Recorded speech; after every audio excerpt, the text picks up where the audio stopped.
And away they go from the 1200 metre marker. We're on the turf once again. Ashanti in the blue silks is quick away. Wildner Mac was right there. Cold Shot is very strong in the early stages. And on the outside, Shoshani, and they're followed by Roy Selvin. That's got the white blinkers. In the trenches, Pirogue. Entree has caught the widest of all. That's with the black and yellow silks, about 6 lengths off the leader. Then War Requiem further back in the running is Count Your Words. And then Aguero, Burnt Orange. Vincenzo is second to last, and Can't Deny It's the trailer. It's racing about 8 lengths off the leader. Shanty in the blue, and on the outside, Wildner Mac were in the pink. And then comes Shoshani. Cold Shot is near the rail. Pirogues on the outside of runners. They're followed by In the Trenches, Roy Selvin. Entree comes out. 2 off the right-hand side. It's got about 5 lengths to make up with Burnt Orange. Wildner Mac was still the leader. Shanty, Entree, Pirogue, Burnt Orange on the outside. It's still Wildner Mac with the leader. Burnt Orange and Entree starting to come on now. Entree and on the outside, Burnt Orange. Wildner Mac still goes down the inside. Burnt Orange coming home powerfully and got up. Burnt Orange on the line, won it. Second, Wildner Mac, and then Entree.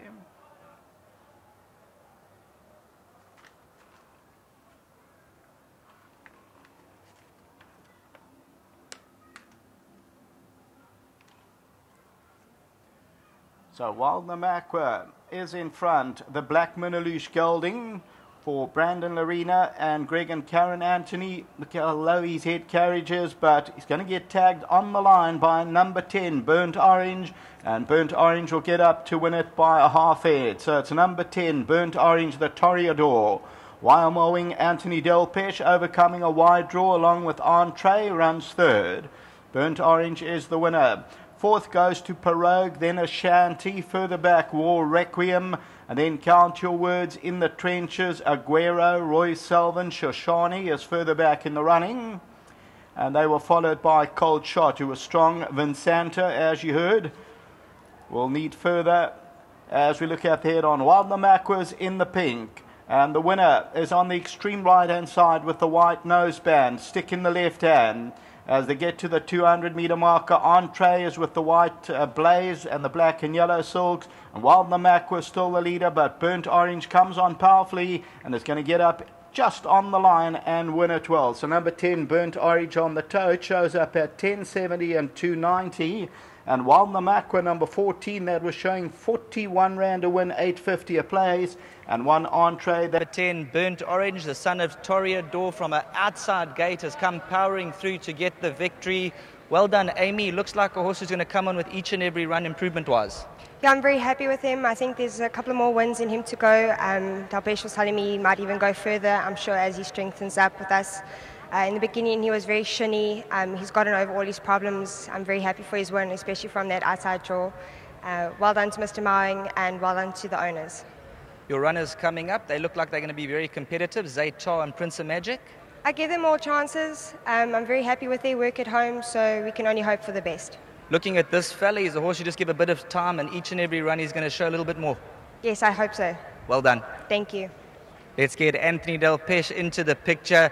Now, when you look at the book and you see that outside draw, it's never easy. You've got to use your skills.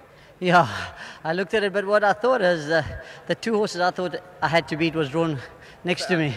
So I thought if I could follow Stuart through, the way this horse ran on last time, then I must have a chance. And yeah, I followed him through, and I pulled the trigger a little bit early. And yeah, he won a very good race. I think still learning. I think when the penny drops, he's going to win more races. He gives the indication that a 14 and 16 could be his ultimate trip. That's exactly what I said when I got back. I said he just wants a little bit further. And she says he shows so much speed at home. Obviously still a bit lost, but the reason I rode him from so far back is because of the draw, you know. You press forward, you're going to be caught so far wide. And I just took my chances and I said, listen, I believe that I had to beat Stuart, so let me follow him through. And if I win it, then it'll be good. The rest of your rides on the card, a horse like Rahis, it depends on his mindset on the day? Yeah, Rahis is his own worst enemy. He never jumps out the gates. And that's a concern, because I looked at this race and there's not much speed in the race, and he's a horse that needs speed. And I don't mind taking him to the lead, but I can't get there. So, you know, I'm hoping that things work out. He's definitely the best horse in the race. He's the best handicap horse in the race. So with a bit of luck, we can pull it off. And then Waya's horse in the 7th race, he looks like he has a good chance. keep those colours on. We might chat to you in them again later. That'll be very nice. Thanks so much. And to my sponsor, Aventure, well done. Well done. Well done to jockey Anthony Del Pesh from that outside barrier. They've come through to win. Number 10, Burnt Orange for Hassan Adams, the Delports, the Chin Sammies, Lawrence Pillay, the Smiths and Fissers. You look to have a decent horse on your hands here.